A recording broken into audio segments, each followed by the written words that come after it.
And there are so many men that are out there that are living this life, right? They're living this life of what I call the drift. And then we get to the end of our life and we're like, oh my gosh, like I left so much on the table.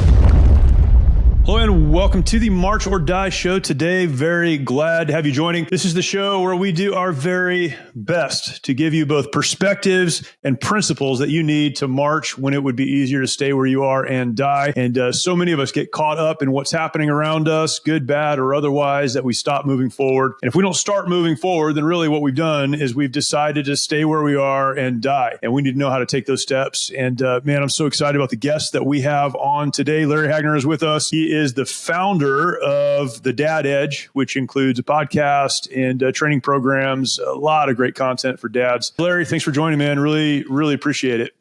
And thank you so much for having me. And by the way, I do want to thank you also for talking to my 19-year-old son, Ethan.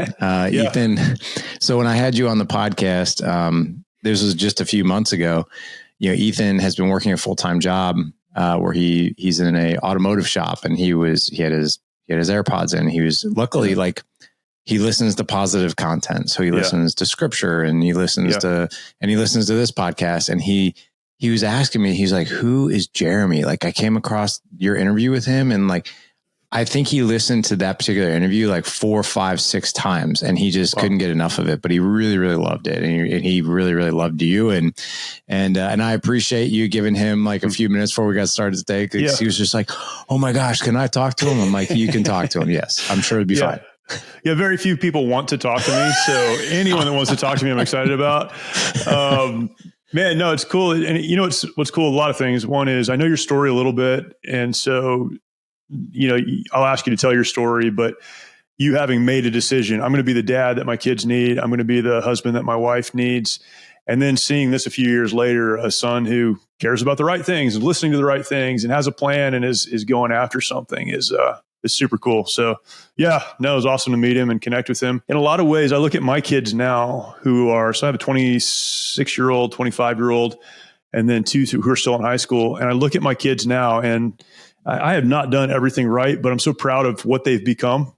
And I think that dads often need to get a vision for where their kids will be 5 years, 10 years, 15 years from now. And that will have them hopefully accept the motivation or lean into what they need to do to really be the dads they need, because you're investing in the future. The Dad Edge provides, I think, a hub of resources for men that are really trying to do that, not just be a good dad, but to be a good husband, and really to be a man that has purpose and meaning.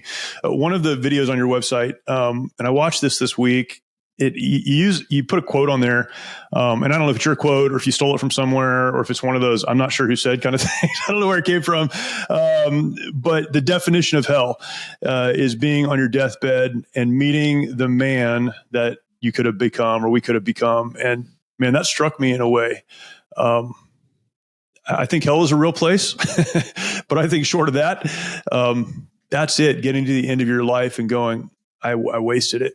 So why don't you tell us, if you can, tell us about yourself, tell us your story, and then why you started the Dad Edge and kind of what motivates you to continue doing the things that you're doing. I appreciate the question, man. And it's funny, that quote, I'll never forget where I was and the podcast that I was listening to, and even the guest that I was listening to say that quote for the very first time. I think that was probably 4 or 5, maybe even 6 years ago. I remember even the light that I was at, the left turn that I was making when that podcast guest said that. His name is Dominic Quattarcio is his name.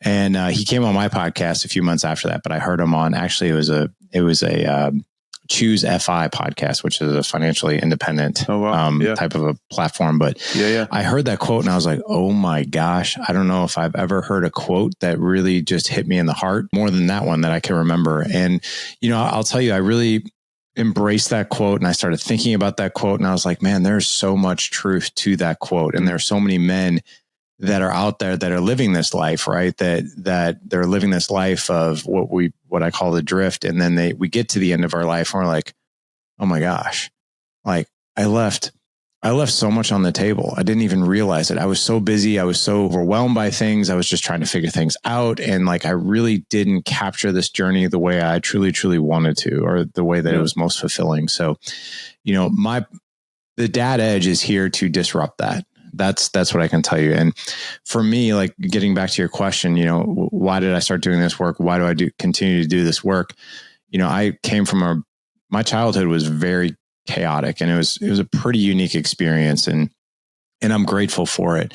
But I'll tell you, like, Dad Edge got started on a really, really dark moment. It didn't get started with like some epiphany or like, oh, like I just want to do fatherhood better. It started pretty bad. It started with me spanking my 4-year-old, who's now 17.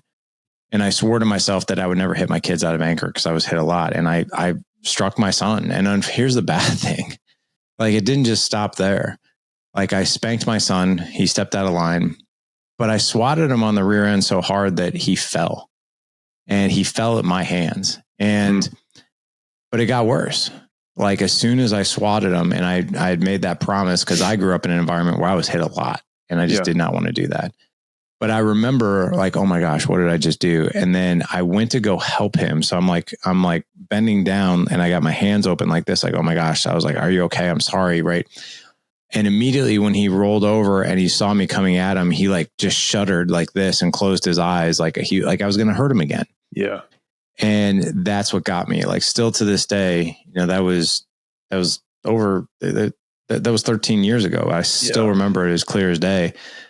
That when I saw that look in my son's eye, I truly saw like myself, because I was terrified of a lot of men who came in and out of my life, and a lot of men who hurt me in that way. And I remember what it felt like to feel so much fear and uncertainty and not feel safe.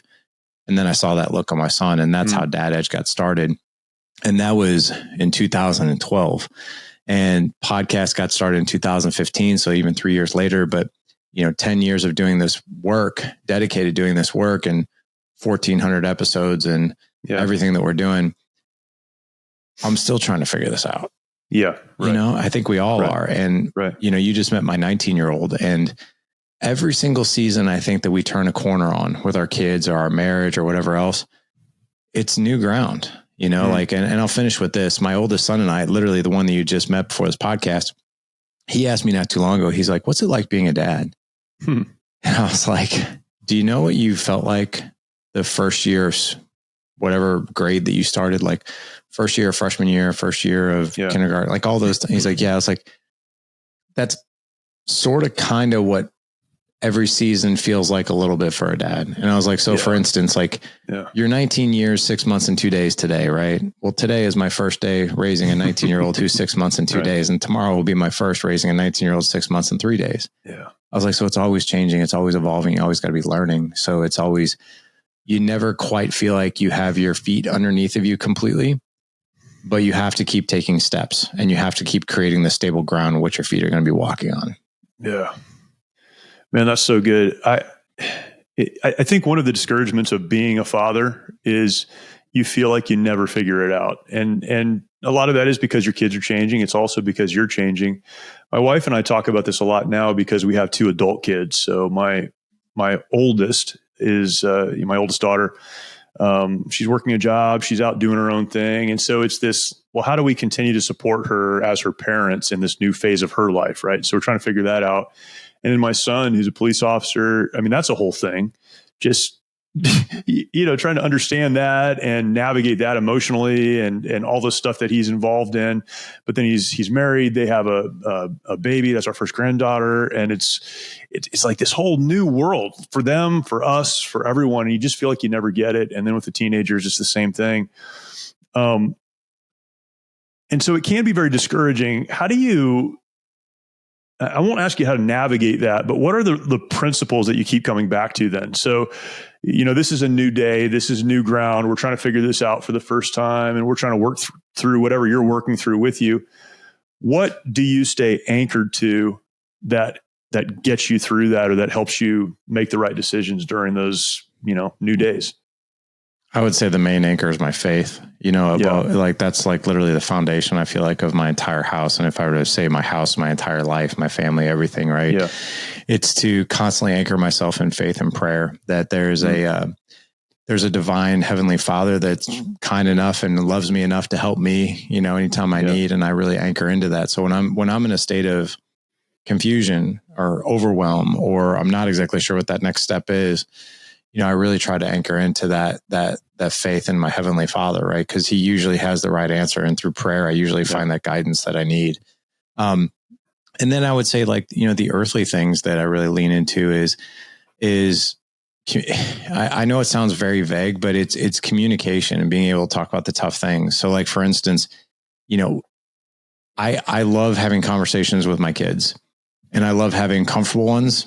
Yeah. I even kind of like having uncomfortable ones. And I'll tell you, today was an uncomfortable one with my oldest. So, like, he's in this liminal space right now where he is, he's graduated high school. He's going to college right now to be an EMT. Yeah. So he's taking one class. He's also looking for a job. There are certain things, certain avenues that we see him kind of exploring and going down. And this morning, like, there wasn't a comfortable conversation with him, because we're seeing some things of like, hey, we need to make sure that you're dialed in here, over here, and over here. And this is a priority, and this is a priority, and this is not so much a priority right now, and those types of things. So it's constantly being open to a conversation, not avoiding things, and confronting things head on with my kids. Yeah. And I'll tell you that those aren't always comfortable, right? But they have to be done. And I always tell my kids too, like, there are going to be lots of conversations that we love. And there's going to be a lot of conversations that make us both feel really uncomfortable. I was like, and we need both. Yeah, so there's going to continue to have both. But here's what I always tell my kids. At the foundation of all of our conversations, all of our connections, all of our decisions, how we navigate, there's love, there's support. And no matter what, I always care about you. I always love you. And there's always a safe place to land here, no matter what. Yeah. Like I'm your 3 a.m. call. This is your spot when things go really, really bad in the world. Like, just know you've got a place here. But there's also going to be conversations that you probably won't want to have, but we're going to have them. Oh, that's good. Going back to, when you had that moment with your son when he was young, and it's so crazy you described that look on his face. I remember coming home from Iraq. I had at the time, so I came home from Iraq. I was getting out of the Marine Corps, and I was just angry all the time. I've talked about this, but I remember a moment when my son, who was, I don't know, he was probably, 3 or 4 at the time. He was real little, right? Something happened, and it wasn't really his fault. He was just being a dumb kid. And I just lost my mind and started screaming at him. And he's 25 now. I can remember right now, while I'm sitting here talking to you, the look on his face as he was just crushed, right? Like, his dad had been away, and whatever he had heard about what we were doing, and we were coming home, and it was a big deal. And he, did whatever kids do. And I just destroyed him. And I will never forget the look on his face. And unfortunately, that wasn't the last time that I saw that, but I remember that moment.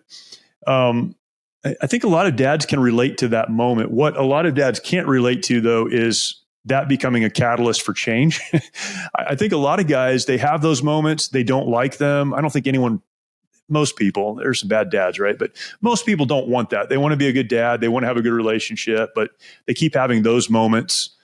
Maybe it's physical, maybe it's not, maybe it's emotional, or, whatever, but they keep having those moments, and they just, it piles on the regret, but it never becomes a catalyst for change. Can you kind of talk about why that became the catalyst for you to go, something has to change, and I'm going to put that stuff in place? Maybe some people that stepped into your life to help you with that.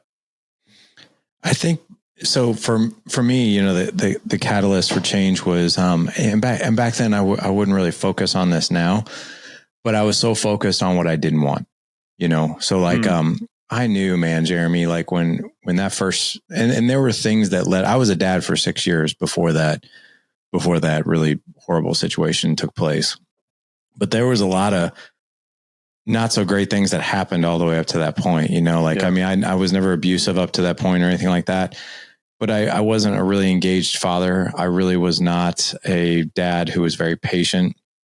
I tended to yell more than what I wanted to. I had a mediocre marriage. So like, it really wasn't all that great. Like, everyone in my life, though, when I would talk about this, which was very rare, like, I was your typical guy. Like in the book is, broken up into four parts. The first part is what's called the drift, which is what I was in, which I think a lot of guys can probably relate to. The second part is husband. Third part is father. And then the fourth part is leader. But I was really stuck in this drift. And I think maybe to answer your question, it might be just to describe what the drift really is for men. Yeah. So, and it will really describe, I think, my situation and why I started this. So when I first got started doing this work, and this is after like the spanking happened, and I was like, I think I really want to, I have so enjoyed, and I'm talking like 10 years ago, I've so enjoyed learning what it means to be a better father and to really sort of learn about this and go on this journey that I want to start helping other men with this. Mm-hmm. Right. And so I worked with a mentor, and he was like, you need to come up with an avatar. And I was like, why is that? I was like, I think I'm the avatar. And he's like, yeah, but you can't talk to yourself when you're on the podcast, and you can't write to yourself when you're writing a book or a blog. And he's like, you need to have a person, a very vivid person that you're speaking to and writing to. And I was like, okay, well, what does that look like? So anyway, he helped me through this, and he helped me develop a man by the name of Lance. And basically kind of like I was like Lance, but Lance is 38 years old. And the reason I'm going to explain Lance's life, because I think it will really relate to the guys who are listening, but Lance is 38. He's been married for 10 years to a woman named Kate. He's known her for 15 years. So he knew her for 5 years before they got married. They had a great, tight, awesome relationship, got married, started having kids. Lance now works full time. He's got 3 kids under the age of 10. So he's a 9, a 7, and a 5-year-old. His kids haven't aged in 10 years, by the way. Neither has he. He's been 38 for like 10 years. Sure. But he goes to a job that he doesn't love. He doesn't necessarily despise it, but he doesn't love it. But he kind of looks at his career and he's like, this is not exactly what I thought I was going to be doing, or at least what I thought I was going to be doing. I thought I'd be happier doing it or more fulfilled doing it, but I'm really not. But it'd be really irresponsible for me right now because Kate stays home. I provide everything. Like I can't not do this job. So he feels pretty trapped and he doesn't feel good about it. Then he comes home from a job where he doesn't feel good about it and he feels trapped to a marriage that is no longer what it was before he got married. So he's kind of like in this, nothing's horrible and nothing's really, really broken, but he kind of feels like a roommate with Kate now. Conversations that they have, it's all about the kids and it's all about the management of the kids and the household and the bills and the activities and, getting this kid in this activity and this kid's got homework and it's just, that's his life. And then on top of it, the relationship with his 3 kids is not necessarily where he wants it to be. It's not terrible, but he's like, man, like I just want more connection with them. I'm not exactly sure what that looks like. They kind of drive me crazy at the same time. Like I'm not the most patient father. Am I even kind of worthy of a relationship with my kids? And then his physical and mental health isn't the best either because he's like, I can't take care of myself, like, because that's now selfish. So I need to take care of Kate and these kids. So everything revolves around everybody else. And he goes by the wayside. And all the while he's like, man, I don't know if I was prepared for a life like this. I thought it'd go a little different. And here's the crazy thing. Everyone in his life is whispering into his life that this is life and this is the norm. Everybody's like, dude, you've known Kate for 15 years. You guys have been married for 10. Like you got 3 kids. You think you can have sex anymore? Come on, man. Yeah. Like that ain't going to happen. How it is. Yeah. Yeah. It's like, and by the way, you got 3 kids. They're all under 10. Your kids are going to drive you crazy. Like just go to work, do your thing, that kind of thing. And you don't like your job? Well, you know what? Not many people do. So just tough it out, man, and just get over it. Right. These are the people speaking into his life. Yeah. So he's just like, this is not the greatest. So that was me. Right. So when you have all that going on and that's your perspective, and those are the people that are in your life speaking into your life, you don't tend to be the most patient person. You don't feel very fulfilled, but you just feel stuck. Yeah. And that is truly the way that I felt. So like leading up to that spanking, that is the way I felt. And so like, I think that when I had that horrible moment, it kind of came from a catalyst of like, if you take all those frustrations and put them into a funnel, it was like all that energy is just like, oh my God. Like, I think a lot of men out there just want to freaking scream sometimes, just be like, this is not what I thought it was going to be, Yeah. And that's where I was. Yeah. And then just made a decision to not live that way anymore. I mean, is that seems overly simplistic, right? But at some point you have to make that decision, but then what comes on the other side of that? Because I talk to guys a lot, right? I was this way for a long, long time.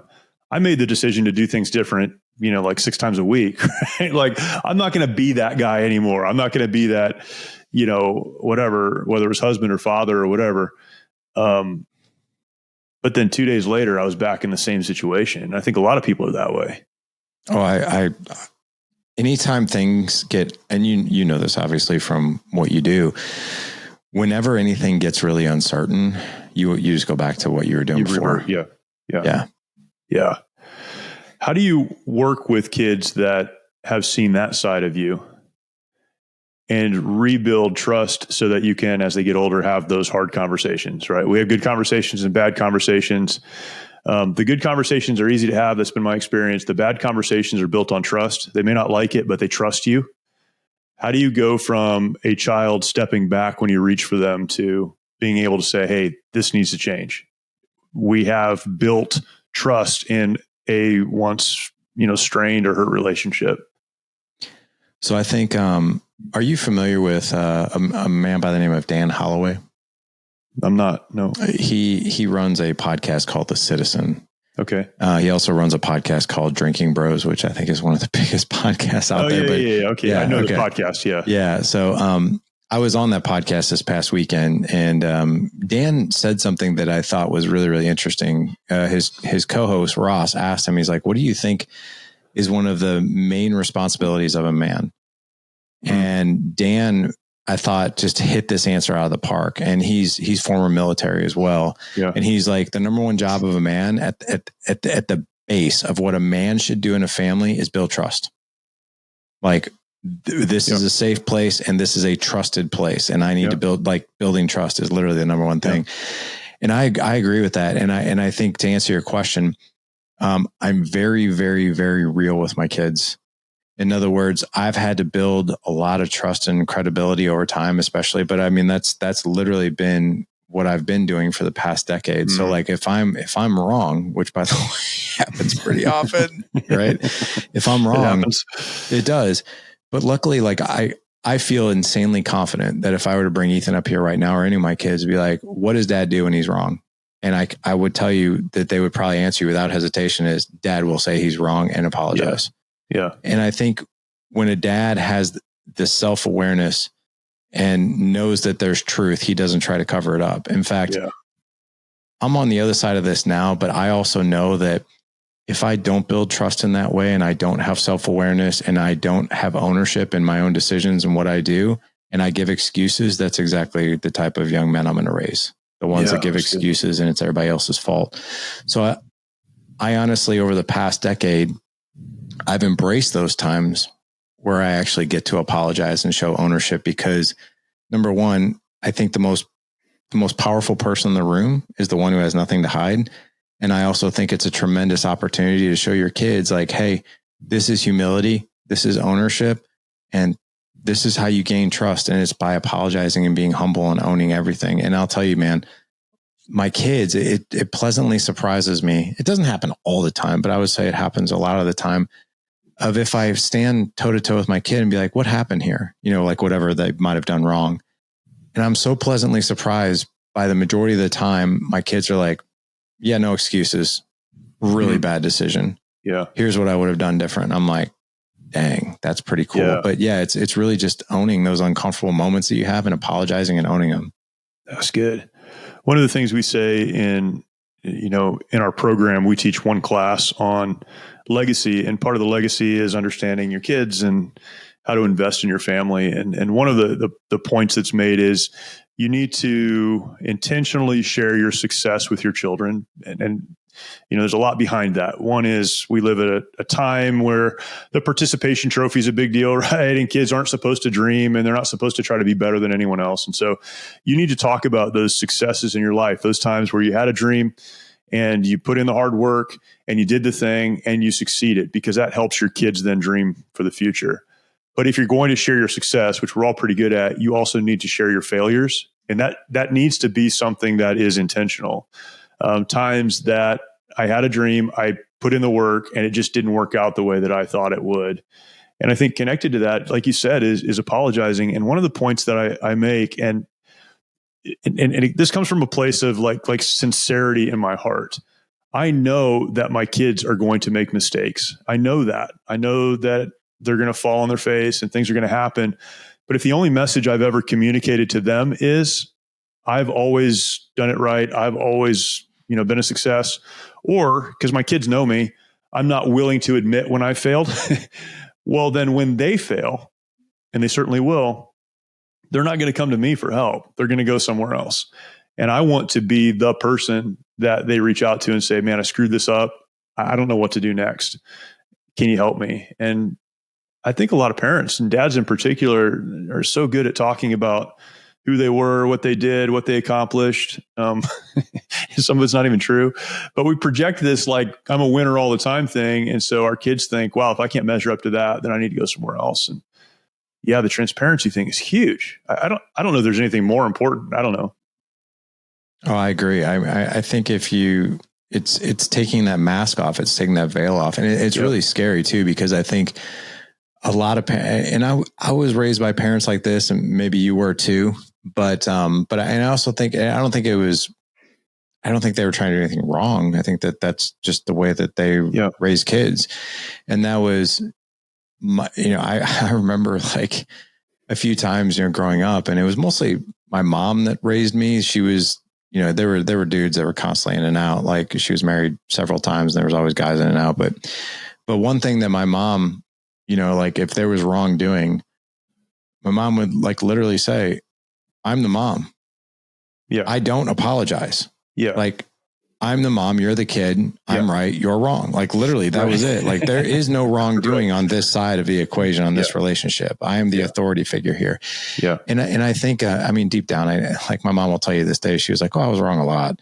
She's like, but I was also like, but my mom was raised that way. She was raised of like, you never show face, you never lose credibility, you never apologize to a kid ever. Right. And what I think that really does is that teaches a kid to also never apologize and never have ownership either in anything. That's good. But I think that there's a tremendous lesson there, and there's actually tremendous credibility that your kid actually gives you. There's tremendous respect that your kid actually gives you when you own things like that. Yeah. But it's hard for us to actually, as parents, to think of it that way or realize it that way, because they're like, well, shoot, if I apologize, then like, will they ever take me seriously? Yeah. Right. You know what I mean? Yeah. Yeah. And it's the opposite of that, right? It's the opposite, yeah. You are building trust and confidence when you're willing to be honest with them. And they see what's going on. I mean, kids aren't dumb. And so you're the only one that thinks they don't know that you failed. Right. Man, there's so much more here. You mentioned the book, The Pursuit of Legendary Fatherhood, and that was kind of the catalyst to have you on right now. Yeah. But talk about the book. We're in pre-order phase. Yeah, we sure are. It's available right now, but only for pre-order. But talk about it, and talk about how people can get a hold of it and whatever you want to say about it. Sure. So for anybody watching, this is the cover. So it's The Pursuit of Legendary Fatherhood. Don't mind the not for resale. This is the proof copy. It launches on September 16th, 2025. Awesome. And pre-orders are available right now. But I'll tell you a really funny story that I think you'll probably really appreciate. About at least the title anyway. So The Pursuit of Legendary Fatherhood, I originally was going to go through a publisher with this. And then unfortunately the publisher went bankrupt. And so luckily, and this is, and I say luckily because I'm in the process of self-publishing this book. Yeah. And the pre-orders have just been insane, which has been awesome. So anybody out there who's pre-ordered a book, thank you so much. But, when I first started working with this publisher, he's a small publisher, but he's written he's published a lot of books, and he's not married and he's not a dad, but he's like in his 40s. Right. Yeah. So this is what he said about the title. And he's like, what's the title of the book going to be? And I said, and this is when we first started, I was like, it's going to be Pursuit of Legendary Fatherhood. He's like, that seems kind of long. Why not just call it Legendary Fatherhood? And I just like smiled at him and I go, you're not a dad, are you? You're not a dad. You don't understand how this works. It should be called The Pursuit of Fatherhood before you take out the other words. Exactly. Right. Yeah,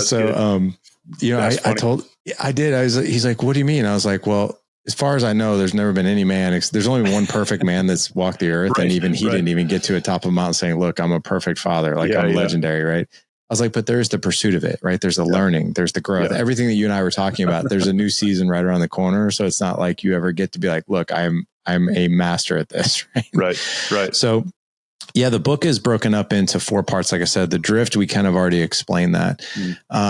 Marriage, yes, it's fatherhood, but one thing I've learned over the past 10 years is if you can help a man get really entrenched and connected to his wife, and you can really lock down that marriage, that guy feels freaking invincible. Like that guy could go take on the world. Like a guy who has got his marriage locked up is probably the same guy who's going to be a more patient father. He's going to be more productive at work. He's probably going to have a healthier mindset, those types of things. So like, that's why I put that one in there second. Everything that we've learned in our community over the past decade around communication, connection, intimacy, attracting your wife back to you, not chasing her down in this needy sort of desperate way, getting out of the roommate syndrome type of thing. All of those things, everything that we've learned over the past 10 years is in there. That's great. Even things like the simplest things, like most of us have no idea that our wives' 3 greatest needs are to feel seen, heard, and safe.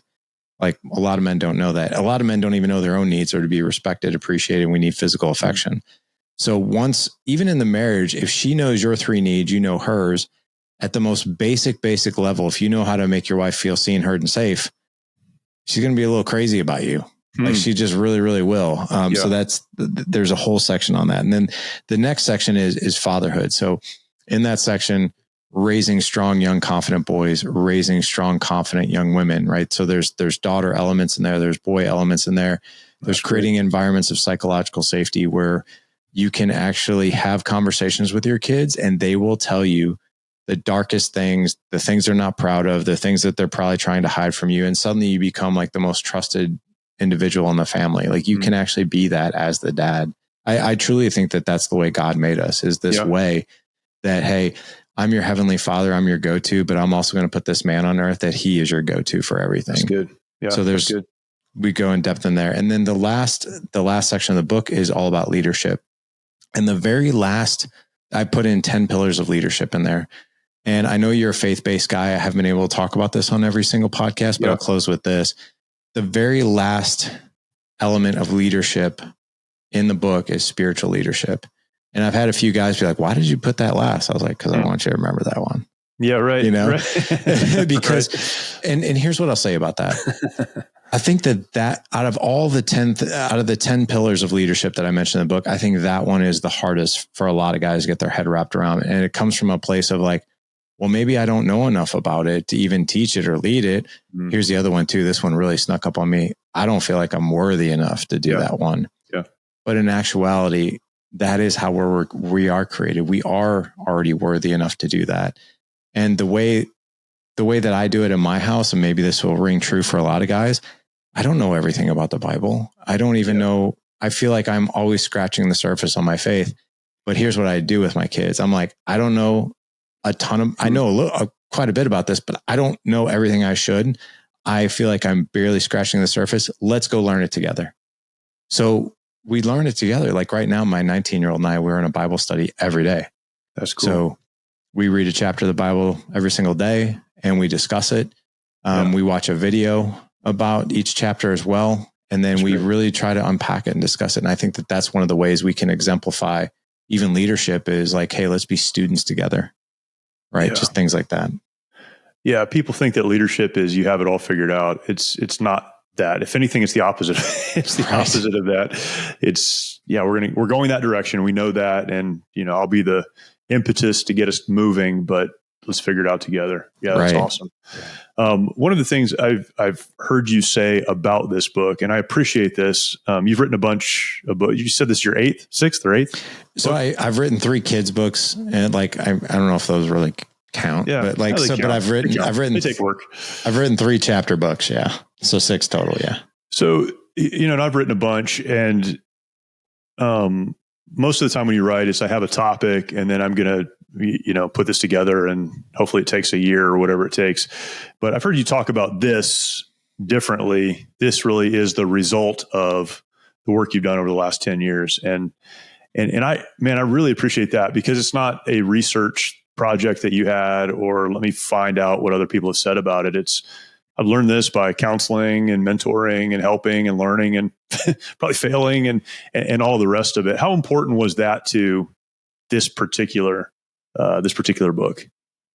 Oh, I think for this book, I wanted, when I first started doing this work, I wanted a book that I think so Pursuit of Legendary Fatherhood is what I was actually looking for. Yeah. And I just couldn't find it. And I was like, you find books like What to Expect When Expecting, and Sure. I'm also a huge fan of like John Eldredge, like Wild at Heart, things like that. Right. But I really wanted something that combined what a man truly needs, what a husband truly needs, and what a father truly needs. And then what he wants to give in those three areas as well. And That's to really understand what that looks like from a design, from an implementation, and then from an execution, and even from a fulfillment aspect. And I just couldn't find any of it. So I'm like, man, we've done so, in our community and on the podcast, we've had so many great guests like yourself who have come on and have shared so many amazing, pieces of wisdom.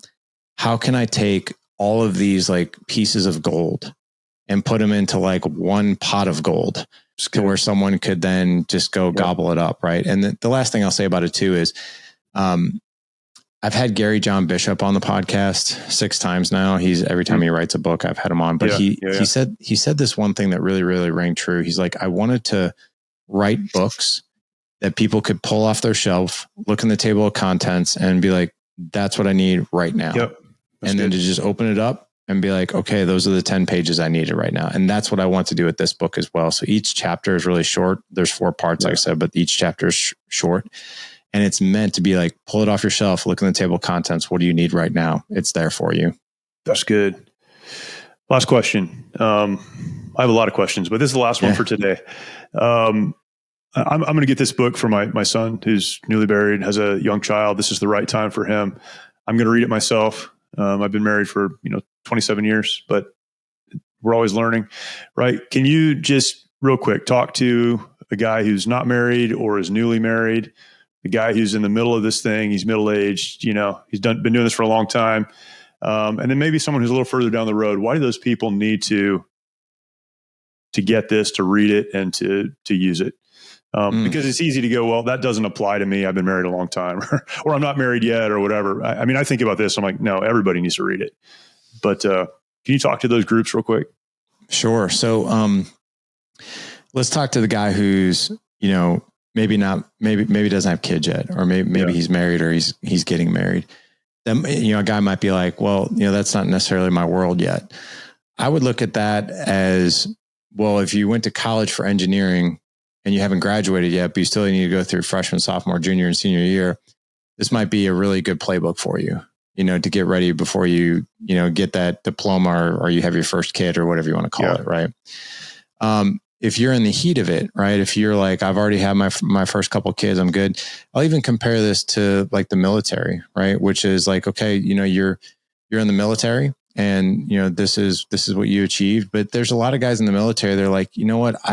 I really would like some specialized training.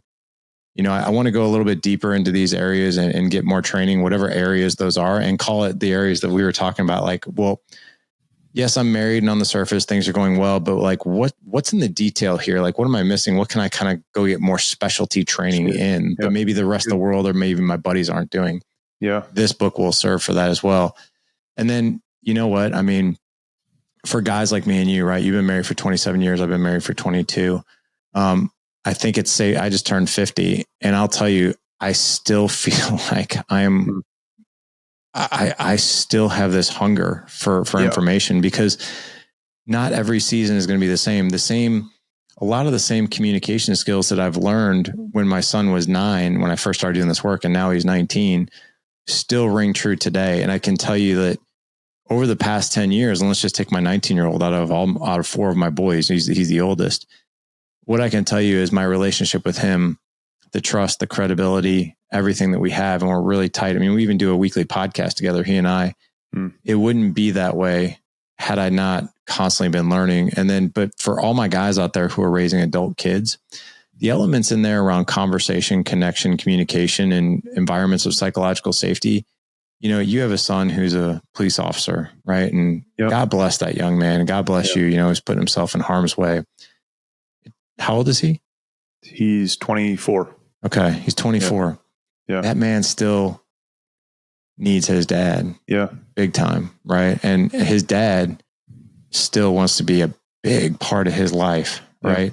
Yep. And it's really like, how do we keep those conversations and that connection going? And a lot of that's in the book as well. So like, you know, things can get, you know, you're raising an adult man who's a police officer. I'm raising a young man who's going to be a first responder as well. Right. Right. And brother, you know, as well as I do, you know, you doing this work with Mighty Oaks, you have a son who's a first responder. If there's any dads on point, need to be on point and need to stay sharp, it's guys like me and you. Yep. That need to be a safe haven for those young men. Yeah, that's good. That's good, man. Man, there's so much here. I can't recommend the book and the work that you do beyond the book, the podcast, and the other resources that you have. Can't recommend it more strongly. Thank you for doing it. How can people get a hold of the book? Pre-order now, but you know, connect to the rest of what you are. I mean, you're involved in so many things. How can they connect to the rest of it? Sure. Well, you can, as far as like, I always tell people, you know, if you're not familiar with the Dad Edge, you can start with the podcast, you know, podcast downloaded everywhere. I've got 10 years of content that'll keep you busy for a while. Yeah. As far as the book, if you go to thedadedge.com/legendary book, all one word, again, thedadedge.com/legendary book. I have pre-orders available. There's a couple of bonuses that I'm giving away for the pre-orders. So the pre-order is $28, but if you order the book, I'm going to give you instant access to 2 of my most popular courses that have been around for actually years now, and they've been bought several times. But one course is creating more patience. So for all my guys out there, if you struggle with temper and patience and all that good stuff. Yes. Yes is the answer. All of us. I developed 6 skills that basically patience is emotional regulation and emotional resilience. It's just packaged up into this word patience that we call as dads. But in that course, it's 45 minutes. I teach you 6 skills on how to be a more calm, responsive father instead of reactive and angry like I was, like a lot of us are. So there's that. And then there's another course called Creating Extraordinary Marriage Through Elevated Communication, Connection, and Intimacy. There's 11 skills in that course. I also talk about them in the book, but I can't send out the book until after September. So most people probably won't even be getting it in the mail till the beginning of October. But if someone is so eager to buy the book because they want those 2 things, then the least I can do is give that person access to those 2 courses. Yeah. Those 2 courses, by the way, each of them are $500 each. But I'm giving them both away with the pre-order of this book. That's awesome. And just go to the website. Yeah. thedadedge.com/legendary book. That's it, man. That's awesome. Larry, thank you, man. Again, there's so much here, but I just appreciate what you're doing and elevating fatherhood, but also talking about marriage and all these other aspects to it. And man, super helpful. Thank you for what you're doing. Really, really appreciate it. Back at you. You guys lead an incredible organization over at Mighty Oaks, and just thank you for what you're doing. And I want to stay close to you, being that I have a first responder that's going to be entering the workforce. So the work you guys are doing, it's super important. Yeah, that's cool. I told Ethan when we were talking, if I ever make it to Missouri, which, you know, I don't have a lot of reason to go there, but maybe I will. Not many people do. Yeah, well, we'll get together. I find myself in a lot of places I never thought I'd be. So we'll get together and hang out. But yeah, for sure. We'll stay connected. Awesome. But appreciate you, man. For those of you that are listening, thank you for listening. Go right now to the Dad Edge website, order the book, look at all the other great content materials that are there as well. And I would say this, maybe you're not a dad, you're a mom. Maybe you have a young man coming up, whatever it is. You say, this doesn't specifically apply to my situation. Trust me, there's someone in your life that needs it. And so you need to connect them to these resources. And that would be fantastic. Thank you for listening. If you're not yet subscribed, go ahead and do that. Go to the YouTube channel. And we're continuing to build there and add parts there. So check that out. Go to YouTube, search for March or Die, and you'll find us there. Again, thank you for listening. We will talk to you next time.